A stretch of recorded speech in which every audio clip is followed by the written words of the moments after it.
What's going on, YouTube? Metal Complex here, and today I've got another short little unboxing to do with you guys. So this box, actually, what's in there is a knife that I actually bought for myself, and my patrons made that possible. So I want to say thank you. I think this is the first knife that I've bought with funds generated from the channel and by Patreon. So thank you for that. That's really cool. It's not an expensive knife. It's a budget knife.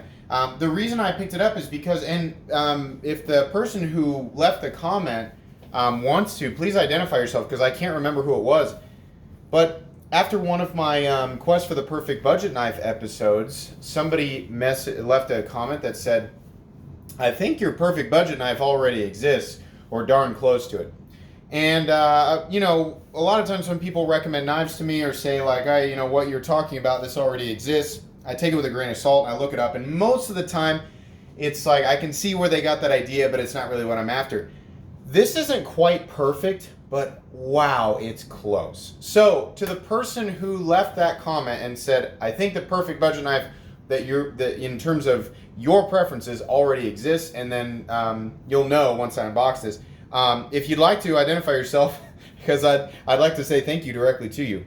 As usual, if you'd like your own Rainbow Lady of the Sea for your own unboxing adventures or adventures of any type, I've got an Amazon affiliate link down in the description. Also comes in blue. There's also links for things like this WIA bit selector down there and general tools that I use to maintain my own knives.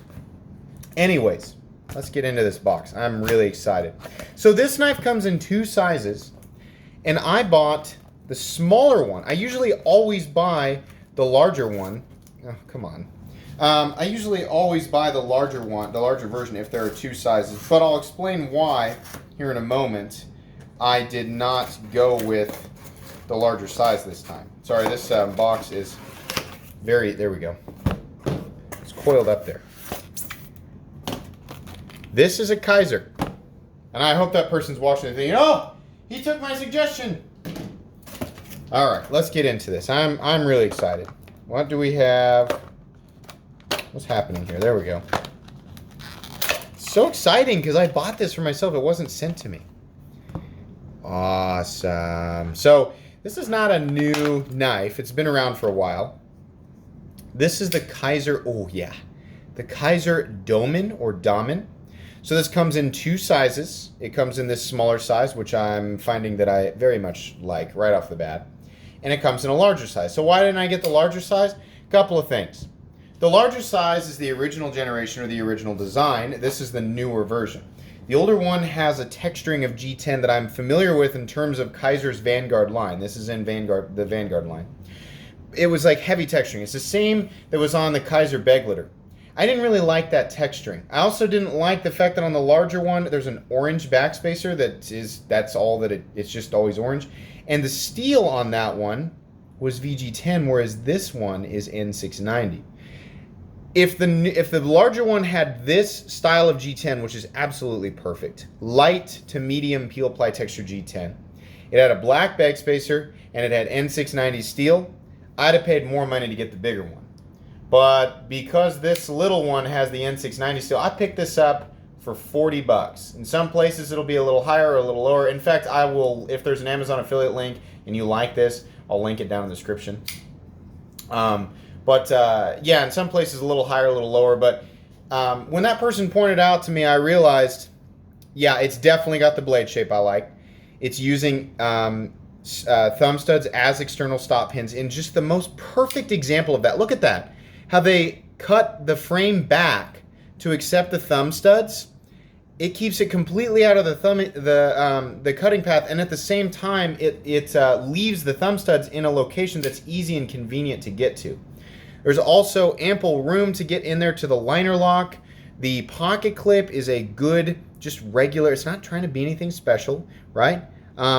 It's just really great. And it's got two screws, a backspacer. The only thing that this knife is really missing is contouring and a thumb ramp back here and some jimping up top. But boy, is this a sweet budget knife. And I'm sure a lot of people are like, duh, the Doman's been out for a while, slowpoke, and it's not as good as the Begleiter. I would make the argument that the Doman, in my experience, is better than the Begleiter. And if I get an opportunity to do a head-to-head, then I will. I like the Begleiter, but the Doman, I think, just first impressions here, I like it a lot more. Now, we'll do a full review on this knife, you know, even though, like, all of you, I'm sure, are saying, you're behind, the Doman's been out forever, you know, nothing new. This is super cool. And I actually really like the small size. Surprisingly, I didn't think I was going to be able to get my whole hand around it, but I can. It's just because of the design, you know? Really, really excited about this. It's also running on phosphor bronze, which is super cool. I am becoming a fan of Kizer knives. Absolutely. I wasn't in the beginning, but I certainly am right now. Guys, that's going to be pretty much it for today's unboxing. I hope you found this entertaining in any way, shape, or form. If you did, please leave a like. If you'd like to check out my other content, I do, of course, have lots of videos of knives that are either expensive or inexpensive that I do or don't like, so check those out. And if you enjoy all my content, go ahead and click on this metal complex logo right here and subscribe to my channel because there's definitely more coming. Thanks again for watching, everybody, and have a great day.